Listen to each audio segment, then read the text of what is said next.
आप सभी विगत दिनों से आचार्य पूज्यपाद कृत भक्तियों से स्वाध्याय कर रहे हैं। भक्ति का मार्ग मुक्ति का मार्ग है। ध्यान से सिद्धि होती है, ये बात सच है, लेकिन ध्यान तक पहुंचने के लिए भक्ति के मार्ग का भी आलंबन लेना पड़ता है। आचार्य पूज्यपाद स्वामी का जीवन स्वयं भक्ति के मार्ग से ओतप्रोत रहा है। तभी तो आचार्य प्रवर ने 10-10 भक्तियां लिखी हुई हैं। भक्ति का अर्थ गुणानुराग होता है। गुणों के प्रति जो हमारी अनुरागी वृत्ति है, उसी अनुरागी वृत्ति की अभिव्यक्ति को हम भक्ति कहते हैं।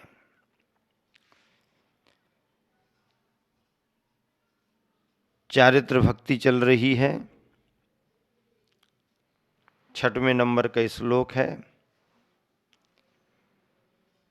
पंचाचारों में से वीर्याचार का वर्णन प्रारंभ हो रहा है। दर्शनाचार हुआ, ज्ञानाचार हुआ और तपाचार भी संपन्न हुआ। वीर्याचार मूल श्लोक है।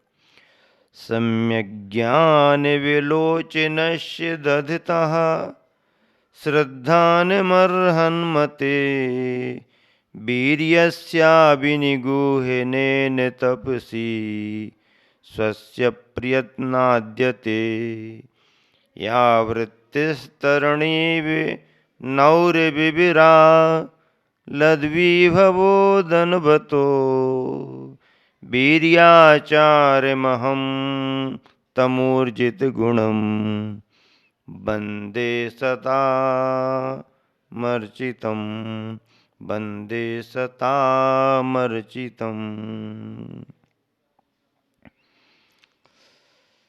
अरहन मते, अरिहंत भगवान के मत में। किसके मत में? अरिहंत भगवान के मत में। मत यानी मान्यता में, मान्यता यानी विचार में, धारा में, विचारधारा में।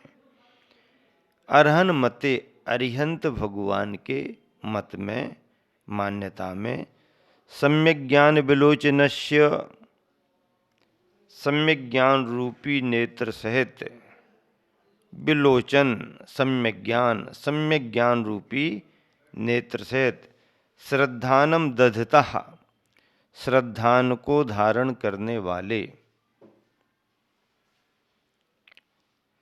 यतेह, यति के, यानी सम्यक ज्ञान के नेत्र हुए, सम्यक श्रद्धान के साथ में रत्नात्रय की ओर आगे बढ़ रहे हैं, जिसमें तत्व का सम्यक श्रद्धान तो है ही, सम्यक ज्ञान रूपी नेत्र भी हैं। ऐसे श्रद्धान और ज्ञान के नेत्र के साथ में अरिहंत भगवान के मत में, अर्थात अरिहंत भगवान के शासन में, जिन शासन में यतेह, यति के, मुनियों के, स्वस्य वीर्यस्य, अपनी शक्ति को, अभिनिगूहनेन, अभिनिगूहनेन नहीं छिपाने से, प्रयत्नात्, प्रयत्न पूर्वक, तपसी, तप में, या वृत्ति, जो प्रवृत्ति है वह, भवोदन्वतः, संसार सागर से तरणी पार करने वाली, अविविरा, छिद्र रहित लध्वी छोटी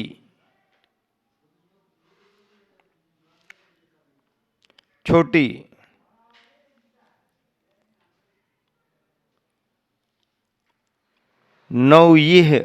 नवयुव नाव के समान है।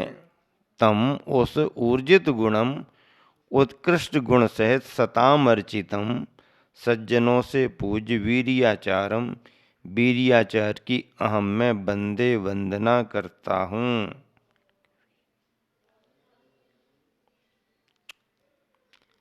लघुवी नवयुवा छोटी सी नाव के समान है।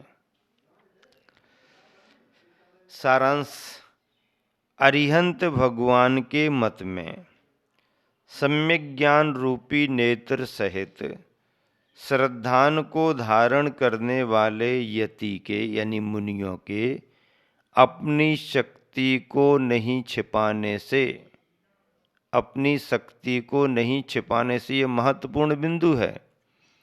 अपनी शक्ति को नहीं छिपाने से प्रयत्न पूर्वक तप में जो प्रवृत्ति है, पुरुषार्थ पूर्वक तप में जो प्रवृत्ति है, वह संसार सागर से पार करने वाली छिद्ररहित छोटी सी नाव के समान है। संसार सागर से पार करने वाली छिद्ररहित छोटी सी नाव के समान है। उस उत्कृष्ट गुण सहित सज्जनों से पूज्य वीरियाचार की मैं वंदना करता हूँ। पंचाचार में वीरियाचार का कितना अच्छा वर्णन किया है। आचार तो आचरण संबंधी है ही, लेकिन वीर्य संबंधी, सामर्थ्य संबंधी, अपनी शक्ति को उद्घाटित करने संबंधी ये वीरियाचार है। देखो, इसमें सबसे बढ़िया बात तो ये बतलाई गई कि अपनी शक्ति को नहीं छिपाना। सामर्थ्य है तो उसका उपयोग करना ही करना, सामर्थ्य का उपयोग करना ही करना। सामर्थ्य को छिपाना नहीं पड़ता है। किस कार्य में सामर्थ्य को नहीं छिपाना? अच्छे कार्यों में सामर्थ्य को नहीं छिपाना। कहीं पर अपराध हो रहे हों, दोष वृत्तियां हो रही हों, तो वहां पर यह हमारी क्षमता नहीं है, हम नहीं कर सकते हैं, हमारे को वैसी योग्यता ही नहीं है, ऐसा भी कहा जा सकता है, किया जा सकता है। लेकिन जहाँ पर अच्छे कार्य चल रहे हैं, नेक कार्य चल रहे हैं, जब तब पूजा पाठ विधान भक्ति आराधना के कार्य चल रहे हैं, तो उनमें अपनी सामर्थ्य को छिपाना नहीं, बल्कि थोड़ी सी कम सामर्थ्य भी हो तो भी उसे उद्घाटित करना और हिम्मत बढ़ाना और हिम्मत से काम लेना, इसका नाम है वीरियाचार। गुरुवर आचार्य श्री के स्वभाव को मैंने देखा। तपश्चरण के रूप में,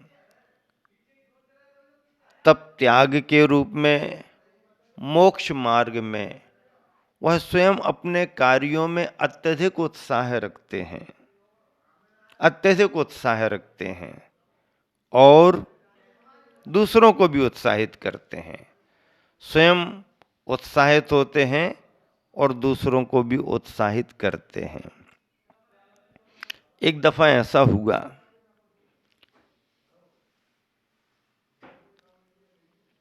किसी एक क्षेत्र पर संघ विराजमान था, आचार्य श्री का प्रवास चल रहा था। प्रवास कुछ अपेक्षा से ज़्यादा हो गया। संघ को ऐसा अंदाज था कि महीने 2 महीने में बिहार हो जाएगा, लेकिन क्षेत्र की निराकुलता प्रशस्त वातावरण देख करके गुरुवर का मन स्वाध्याय साधना का बना और थोड़ा प्रवास और दिया। ग्रीष्म काल व्यतीत होने के साथ साथ चातुर्मास की संभावना भी बढ़ने लगी। तो कुछ साधुजनों को लगा कि अब सामने सामने चतुर्मास आने वाला है, तो क्यों न हो कुछ दिन के लिए आसपास के थोड़े से छोटे से ग्राम नगरों में विहार करके और वापस आ जाया जाए। और ऐसा एक भाव गुरुवर के समक्ष कुछ शिष्यों ने रखा कि गुरुदेव अभी यहाँ पर तो सब रुके हैं, थोड़ा सा चतुर्मास भी सामने है, आसपास के एक आध दो गांवों में थोड़ा सा। तो आचार्य श्री मनोभाव समझते हैं और अपने उद्देश्य की पूर्ति कराने के लिए वातावरण भी बनाते हैं। हालांकि शिष्यों का ऐसा कोई आग्रह नहीं था और ऐसा भी नहीं कि उनका मन नहीं लग रहा था या वो कोई संघ की व्यवस्था से हट करके कुछ करना चाह रहे, ऐसी कोई बात नहीं थी। लेकिन एक हंसी खुशी के वातावरण में आचार्य श्री भी कभी कभी शिष्यों के मजे ले लेते हैं, थोड़े से मन को समझ करके, समझा करके, हंसकर हंसाकर, क्या है उसके अंदर, क्या चल रहा है, निकलवा लेते हैं। तो ऐसे ही वातावरण बना। कुछ शिष्यों ने निवेदन कर दिया, गुरुदेव फिर कुछ दिन के लिए थोड़ा सा हम लोग विहार करके और घूम करके फिर आ जाए तो कैसा रहेगा।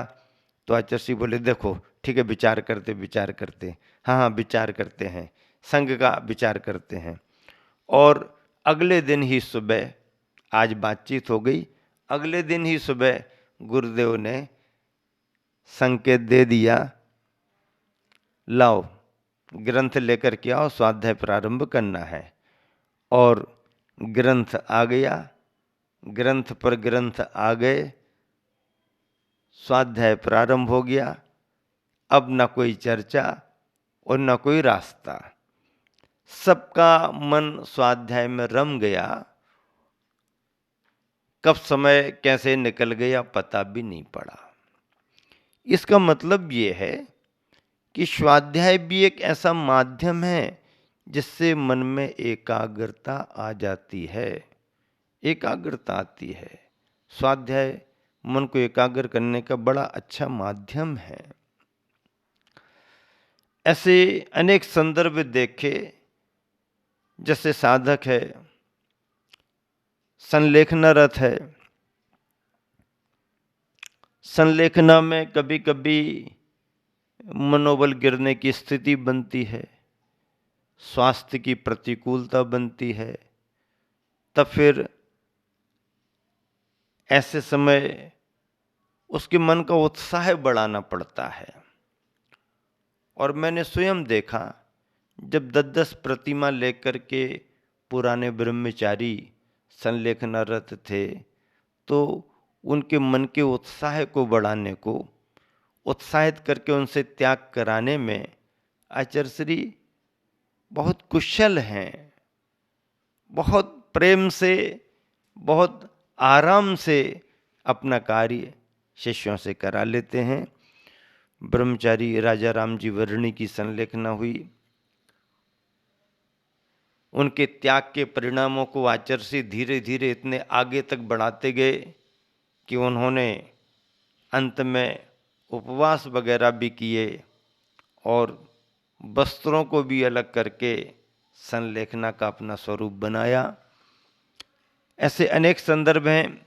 जिनेंद्र वर्णी की संलेखना में जिनेंद्र वर्णी को कितना उत्साहित किया और उन्होंने अपनी सामर्थ्य को संजो करके, उद्घाटित करके जिनेंद्र वर्णी ने भी कितनी अच्छी संलेखना संपन्न की। अभी 2 वर्ष पहले 4 दिसंबर 2019 को जब गुरुवर आचार्य श्री के चरणों में नेमावर पहुँचे थे हम लोग, तब वहाँ भी उत्तम चंद जी वकील साहब सागर वालों की संलेखना चल रही थी। और कितने निर्मल परिणाम, कितने शांत परिणामों से संलेखना संपन्न हो रही थी। निर्जल उपवास भी आखिरी में कितने सारे उनके हो गए। आचार्य प्रतिदिन उनका समाचार लेते, प्रतिदिन उनको आचार्य के दर्शनों का लाभ मिलता, वह आचार्य के चरणों का स्पर्श करते। हम साधुजन भी गुरुवर के साथ रह कर के जब वकील साहब को चरण स्पर्श करवाते थे और प्रसन्नता से भर कर के आचार्य आशीर्वाद देते थे, पूछताछ करते थे, तो वकील साहब का चेहरा खिल जाता था और उनकी संलेखना की विशुद्धि 1000 गुनी ज़्यादा बढ़ जाती थी। ऐसे एक दूसरे को प्रेरित करके, उत्साहित करके चारित्र के क्षेत्र में, उपवास में, नियम में, एक आसन में, रस परित्याग में स्वयं अपने मन को उत्साहित करना, अपनी सामर्थ्य को छिपाना नहीं, ये वीर्याचार मुनियों का माना गया है। इसको नौका कहा है, छिद्र रहित नौका। छिद्र रहित नौका, नौका लघवी छोटी सी है, छोटी सी भले है, लेकिन वह नौका छोटी होकर के भी संसार के सागर को पार कराने वाली है। संसार के सागर को, नौका बड़ी हो छोटी हो इससे फर्क नहीं पड़ता, नौका निश्छिद्र होना चाहिए नाव में, ताकि पानी ना जा सके।